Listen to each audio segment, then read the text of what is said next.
You started? Yep. Okay. So the deck that kicked my ass. yes. So here's an alternate Flute deck profile. The last one you saw was used black. This one is just Blue, green, white. blue, green, white. So it's just We'll just slide them together. There you go. green, white. The reason why there are two basic water stones is because you run I add a 4 of in this deck, and he requires water stones, so I can't run the countdown stones. You can run the other. Yeah, you can and technically run the Kaguya stone or the. I could, but I don't want to take damage needlessly. Though after playtesting, it seems like it really didn't matter. So take that. I mean, you were face playing value. against me, Yeah, and every time you won, basically. yeah. Feels sad. I almost got there. Yeah. So, this build basically focuses on flipping her immediately to get the seal broken, because the main winning condition of the deck is Blue Planet. Just giving everything in your hand quick cast as soon as possible and start abusing it is literally what I aimed the deck to do. So, I like to start off with Resonators first. That's fine. Yep.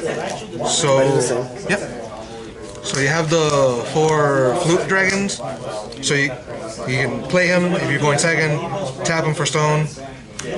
Then you can Judgment immediately. Turn 2, you can have Blue Planet already up, and everything past that has quick cast. If it ever gets to the late game, you can still just use her to tap to draw. So you can go either way. I feel like I probably should just let you go on first most of those games now that I think of it. Yeah. 2 Charlottes.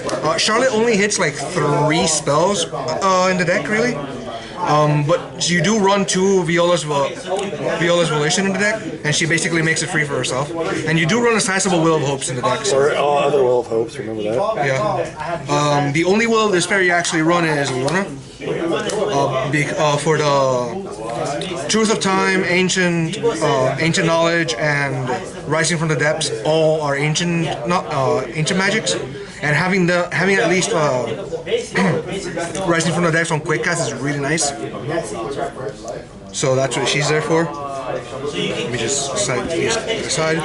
The main playmakers of the deck is just Aya, giving you extra draws, making himself unblockable. You keep calling him her. I know, I'm sorry, it's like Arla, I always call Arla female too, I'm sorry. It's fine. Yeah. The world forgives you. Also on quick cast, you can play him during the enemy's end step.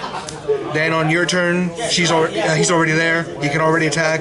When you tap, he's already there to draw for you. You don't have to worry too much about the mana cost. Then you have 3 Faria, quick casting her when your opponent's attacking your face, so you take no damage. And or if you need to block for something, since she doesn't take any damage for the first one, is always really nice. 3 Priscia, the alternate win condition, which I never get to use, but she still is the only actual single target removal you have in the deck, and she can recur it on attack. And I could run 3 hooks, but I'm running 3 Ice Dragon of Altea's, just because I can drop these for very cheap, and they're 12/12 flyers, and then you can also win through them. The only other additions I run is Zero's Circle of Magic. Just giving your J Resonators protection from any color, particularly black, increases the survivability way too much.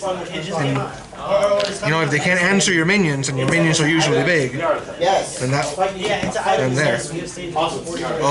Since you're running green, you run a couple cancels. These are the only ones. Just Millennia Bond and 2 Severing Winds. 2 Severing Winds is enough. You never really need more than that. Millennia Bond also draws you a card. The majority of the cards in this deck also do draw you a card in one way, shape, or form. Unfortunately, the deck will not run any of the treasury items. The only one I did consider was the scroll, but they don't benefit from the quick cast of Blue Planet, so it's just really just there for canceling. Ancient Magics, like I said, 3 Ancient Knowledge, 2 Truth of Time, and 2 Rising Depths. Draw, too much draw. Sometimes the deck can overflood you with cards that draw and nothing else. So that is the only problem the deck does have. But usually you can just vomit out your hand as the game goes on, and then just refuel it immediately. You're usually hoping to not draw into these immediately, except Rising Depths. Having it on quick cast is really nice, just being able to bounce on the enemy turn. Also, if you quick cast Luna, and then you play this on the 4 mana that she gives you, she just goes back, you can play her, she has the 4 mana again. Really nice. You never try to go for the Awakening, it's never worth it. What are you talking about? You'll never have the time to do it is the problem. So 2 Viola's Volition, since you run enough will, hopes for it to matter. 2, what's this called again? Strange Miracles. On quick, this card is normally very terrible. On quick cast, giving your Resonators and your J Resonators being unable to be destroyed is really nice. Also, it stops the very few cards that target players like Nameless Mist, Lapis Darkstorm, those sorts of things. You can just do it in response to it and you're fine. It also draws you a card. Who'd have thunk it? And since you are running light and blue, 2 Dawn of the Earth, self-explanatory. 2 is enough since you'll never need to get to see the 1. And restanding Aya and then having him attack again, unblockable, really nice. One thing you will have noticed for the deck is that there isn't a single Alice Cluster card here. It's mostly because I build it with the rotation and that's coming 2 months in advance soon. Otherwise I would have had other cards in here. So that's the deck profile, and I hope you enjoyed it. Alright. Good job, man.